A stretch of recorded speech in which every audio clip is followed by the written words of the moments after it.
자, 이번 시간에 연말정산과 관련되는 세액공제 내용을 이론으로 정리를 해보겠습니다. 자, 근로소득세액공제입니다. 근로소득세액공제는 근로소득이 있는 분들 같은 경우에 또 근로소득 산출세액이 나오면 130만 원 이하는 55% 적용하고요. 130만 원 초과되는 경우에는 초과 금액의 30%를 적용을 합니다. 그래서 총 급여가 3,300만 원 이하인 경우에는 74만 원 한도로 공제를 하고요. 7천만 원 이하인 경우에는 66만 원, 7천만 원 초과자의 경우에는 50만 원 한도로 세액 공제를 한다라고 보시면 되겠습니다.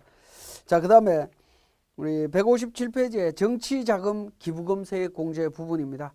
정치자금, 정당이나 후원회, 선거관리위원회에 기부한 정치자금은 그러니까 그 과세연도 소득금액에서 10만 원까지 기부금액의 110분의 100에 상당하는 금액, 즉 지방소득세 포함해서 그러니까 10만 원까지 공제를 받을 수 있습니다.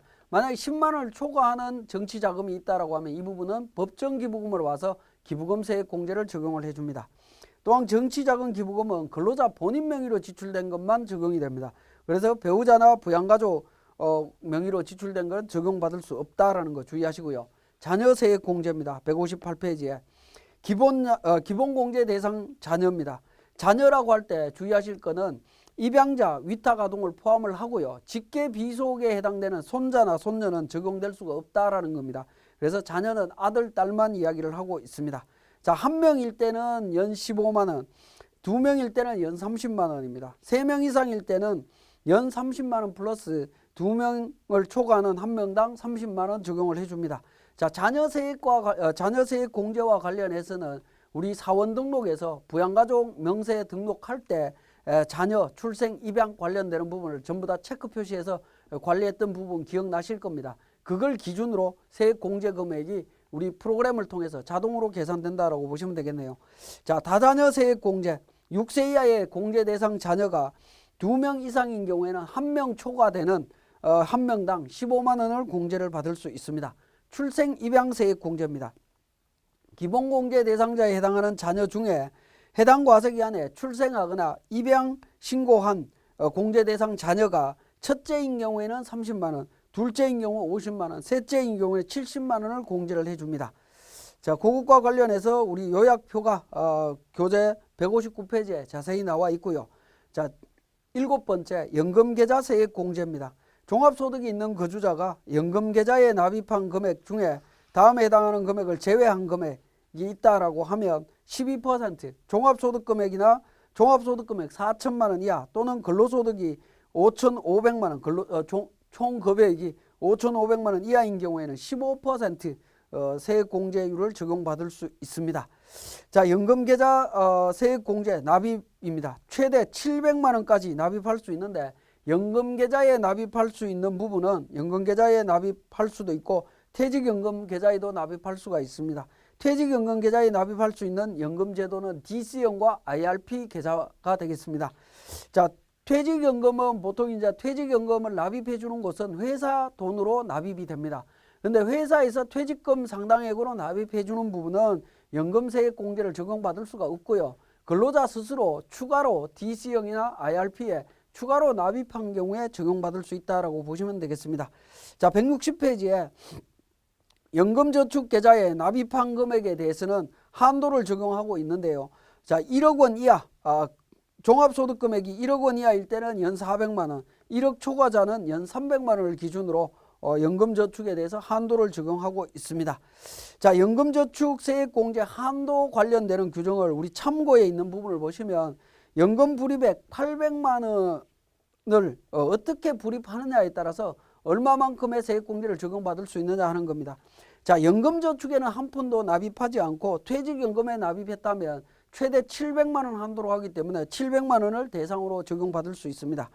만약에 연금저축에 500을 납입하고 퇴직연금에 300을 납입했다면 연금저축 한도 400만 원 또는 300만 원 적용돼서 500만 원과 300과 400 차이 나는 금액은 공제를 못 받고 400을 기준으로 공제를 받습니다. 그리고 퇴직연금 납입한 금액 300에서 700까지 적용받을 수가 있겠죠.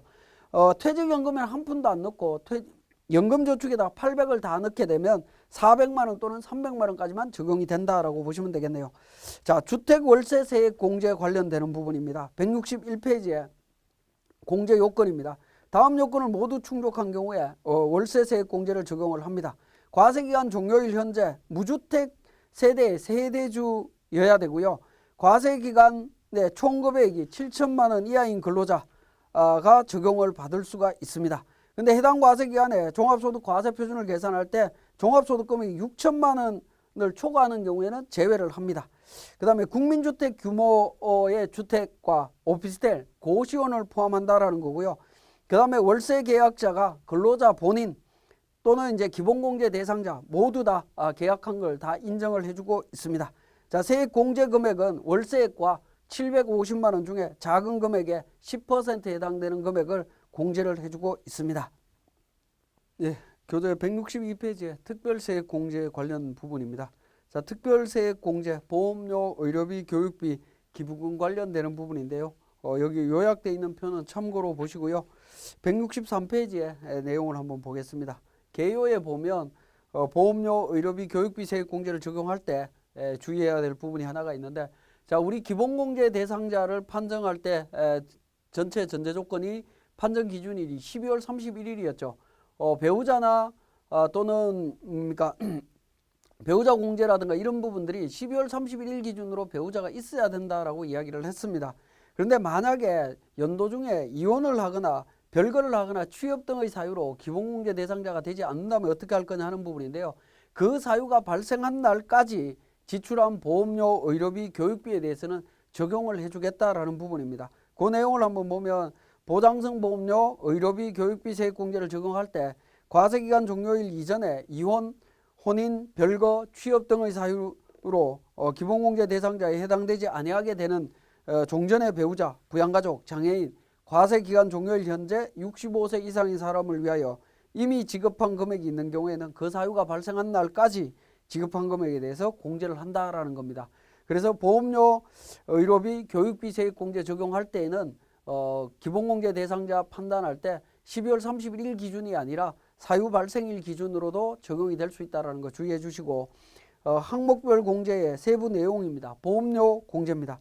근로소득이 있는 거주자가 기본공제 대상자, 즉 생계요건, 소득금액, 나이 요건을 모두 충족하는 기본공제 대상자를 위해서 보험료, 보장성 보험료를 지급하는 경우에는 일반 보장성 보험인 경우에는 납입금액 한도 100만 원을 기준으로 해서 세액공제 12% 적용이 되고요. 장애인 전용 보장성 보험에 대해서도 납입금액 100만 원을 기준으로 해서 15% 세액공제 적용이 됩니다. 164페이지에 맞벌이 부부의 보험료 세액공제를 한번 보면 본인과 배우자가 모두 근로소득이 있어 서로 공제 대상 배우자가 아니다 라고 하면 보험료 세액공제를 적용받을 수가 없습니다. 그래서 본인 것만 공제를 해야 된다라고 보시면 되겠습니다. 자, 의료비 세액공제입니다. 근로소득이 있는 거주자가 기본공제 대상자, 나이나 소득금액에 대한 제한을 받지 않는다라는 겁니다. 그래서 기본공제 대상자를 위해서 지출한 의료비에 대해서 난임 시술비는 20%, 본인 65세 이상, 장애인 의료비는 15%입니다. 그리고 기타 의료비는 총급여 3% 초과하는 의료비에 대해서 700만 원 한도로 해서 15% 세액공제가 적용이 되고 있습니다. 자, 그래서 165페이지에 우리 표 밑에 보면 당구장 표시가 있습니다. 자, 근로소득자가 근로소득 금액 100만 원을 초과하여 기본공제를 받지 못하는 배우자를 위해서 지출한 의료비도 근로자 본인의 의료비 세액공제 가능하다라는 겁니다. 자, 맞벌이 부부의 경우에는 원칙적으로 각자가 공제하는 것이 원칙이지만 근로자가 배우자를 위해서 지출한 의료비가 있다면 그 부분 세액공제 적용 가능하다라는 겁니다.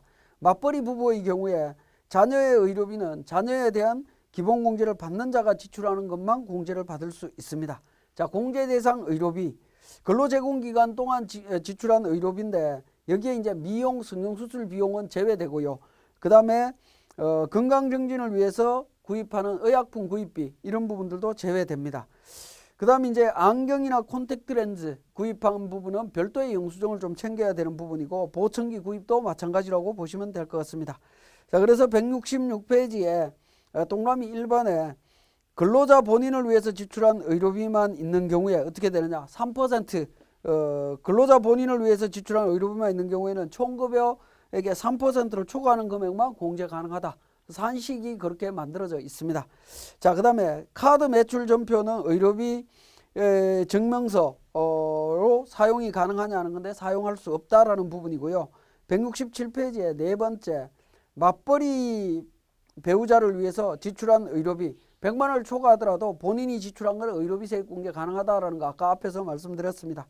자, 동그라미 7번은 좀 주의하셔야 되는데 보험회사로부터 수령한 보험금으로 지급한 의료비 이게 실손보험으로 대체 받은 부분입니다. 이 부분에 대해서는 의료비 세액 공제를 적용 못 받는다라는 게 원칙입니다. 자, 11번에 외국 법인에서 지출한 거 의료비 세액 공제 적용받을 수 없습니다. 자, 168페이지에 교육비 세액 공제입니다. 근로자가 해당 연도에 기본공제 대상자 소득금액에 제한은 있으나 나이에 제한이 없습니다. 이렇게 이제 기본공제 대상자를 위해서 지출한 교육비가 있다면 15% 세액 공제해 줍니다. 본인에게 지출된 것은 전액 다 공제가 됩니다. 대학원 교육비, 직업능력 개발 훈련시설 수강료라든가 시간제 과정 등록, 그 다음에 등등 학자금, 일반 상환 학자금 대출 원리금 상환액 이런 부분들 적용받을 수 있고요. 장애인 특수교육비 전액 공제가 됩니다. 그 다음에 이제 기본공제 대상자인 배우자, 직계비속, 형제자매, 입양자, 위탁아동 즉 직계존속은 빠져 있습니다. 직계존속을 제외한 기본공제 대상자한테 지출된 교육비에 대해서는 고등학교까지는 1인당 300만 원, 대학생은 연간 900만 원입니다. 대학원생은 공제를 받을 수가 없습니다. 자, 공제 대상 교육비에 대해서 169페이지에 보시면 취약 전 아동에 대해서 수업료, 입학금, 보육비, 그 밖에 군학금 전부 다 공제 받을 수 있고요. 초중고등학생 같은 경우에는 교복 구입비라든가 체험학습비 뭐 이런 부분들 적용받을 수 있습니다. 자, 본인은 든든학자금, 일반 상환 학자금 대출에 원리금 상환액에 지출한 금액 자, 이 부분 적용받을 수 있다라는 부분입니다. 자, 그 부분 주의해 주시면 되겠고 그 다음에 국외교육비와 관련되는 부분인데 170페이지에 국외 근무자 부모님이 모두 다 국외에서 근무하는 경우에는 초, 중, 고등학교, 대학교까지 전부 다 국외에서 교육비 지출했을 때 공제받을 수 있습니다. 그러나 국내 근무자인 경우 즉 기러기 부모가 됩니다. 아버지가 국내에 계시고 어머니만 해외에 나가서 자녀들을 교육시키고 있다. 그러면 초등학교, 중학교 교육비 공제 못 받습니다. 고등학교, 대학교만 공제받을 수 있다라는 부분으로 정리하시면 되겠습니다. 171페이지에 동그라미 4번에 입사 전 퇴사 후 지출되는 교육비 적용받을 수 없다라는 거고요. 그 다음에 동그라미 9번 학자금 대출에 대해서 원래는 근로자 본인 또는 자녀의 등록금을 금융기관으로부터 융자받아서 납부했다면 공제받을 수 있지만 이 부분에 대해서는 세법 개정을 통해서 든든 학자금 대출이나 일반 학자금 대출 상환 부분에 대해서 근로자가 대출을 받는다면 부모님이 세액 공제를 받을 수 없다라는 부분, 그 부분도 정리하실 필요가 있겠네요. 자, 그 다음에 172페이지에 취업 전 자녀를 위해서 지출한 대학 등록금, 취업 전까지는 가능합니다. 대학교 등록금 가능하다라고 보시면 되겠고요. 자, 기부금 공제가 되겠습니다. 기부금 지출자 범위, 기본공제 대상자로 되어 있습니다. 본인을 포함해서 기본공제 대상자인데 이때 나이의 요건이 없다라는 겁니다. 나이의 요건 없이 적용할 수 있습니다. 정치자금 기부금과 우리사주조합 기부금은 본인 명의로만 지출된 것만 적용이 됩니다. 자, 173페이지에 정치자금 기부금에 대해서는 10만 원 이내는 110분의 100까지 공제가 되고요. 10만 원 초과분에 대해서는 법정기부금으로 처리해서 공제가 됩니다. 자, 그 다음에 법정기부금은 종합소득금액의 100% 기준으로 해서 세액 공제가 가능합니다. 그러니까 원래 기본 15%고 2천만 원 초과분에 대해서는 30% 적용해주고 있습니다. 지정기부금은 종합소득금액의 10% 또는 그 종교단체 기부금이 아닌 경우에는 20% 한도로 해서 한도를 계산해서 세액 공제를 적용받을 수 있다라고 보시면 되겠네요. 자, 그 다음에 유의해야 할 기부금 유형이라고 해서 174페이지에 사회복지공동모금회에 기부하는 거 법정기부금이고요. 적십자에서 내는 기부금 법정 기부금입니다. 자, 이 부분 좀 주의하실 필요가 있겠고, 그 다음에 기부금은 보통 이제 그 돈으로 또는 물건으로 기부하는 게 보통입니다. 그런데 돈도 없고 물건도 없는 경우에 자원봉사하는 경우가 있습니다. 특별재난지구에 가서 자원봉사하는 경우에는 하루 8시간 개념으로 해서 5만 원 계산해 줍니다. 그렇게 계산해서 적용을 받을 수 있고요. 그 다음에 소수점 이하로 되는 경우에는 소수점 이하는 하루로 인정을 해주고 있습니다. 그렇게 계산하시면 되겠습니다. 자, 그 다음에 174페이지에 기부금 세액공제 2월 공제 부분입니다. 자, 기부금과 관련해서는 2월 공제되는 부분이 있다라고 하면 5년 동안 2월 공제를 받을 수가 있는데요. 자, 자녀 세액공제나 연금 세액공제, 보험료, 의료비, 교육비 세액공제와 기부금 세액공제가 공제의 합계액이 산출세액을 초과하는 경우에는 초과하는 금액은 없는 걸로 봅니다. 다만 그 초과하는 금액에 기부금 세액 공제액이 포함되어 있는 경우에는 그 공제받지 못한 기부금은 5년 동안 2월 공제 받을 수 있습니다. 그래서 175페이지에 2월 되는 기부금은 다음의 금액이다라고 보시면 됩니다. 기부금 한도액을 초과해서 공제 못 받는 기부금 2월 됩니다. 그 다음에 기부금 한도 내의 기부금으로서 타세액 공제로 인하여 기부금 세액 공제를 적용 못 받는 기부금도 2월 공제가 가능하다라는 거죠. 그래서 2월 공제되는 기부금을 정확하게 좀 찾아야 되겠다라는 부분입니다. 자, 그 다음에 177페이지에 동그라미 5번에 ARS로 납부한 기부금에 대한 부분입니다. 이 부분들은 이제 전화 걸어서 그러니까 기부한 내용들을 기부금으로 세액 공제 받으려면 해당 통신사 인터넷 홈페이지에 접속해서 발급 요청을 하면 기부금 세액 공제를 받을 수 있습니다. 자, 178페이지에 기부금 영수증이 있습니다. 기부금 업무를 진행하기 위해서는 이 기부금 영수증을 반드시 챙겨야 됩니다. 기부금과 관련해서는 국세청 연말영상 간소화 서비스에서 기부금 자료를 일부 제공해주고 있습니다. 일부 제공해주는 걸로 만족할 수가 없기 때문에 기부금과 관련해서는 무조건 기부금 영수증을 챙겨야 되고요. 이 기부금 영수증을 챙겨서 보시면 기부단체에 대한 인적사항과 기부금의 종류, 기부금의 금액이 나옵니다. 그걸 기준으로 기부금 세액 공제를 적용하시면 훨씬 편리하기 때문에 반드시 기부금 영수증을 챙기셔야 됩니다.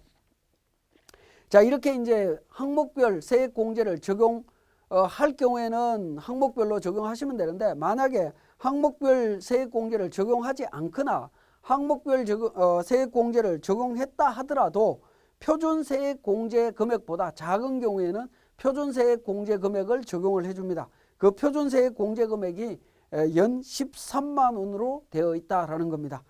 자, 여기까지 우리 세액 공제에 관한 규정을 정리했습니다.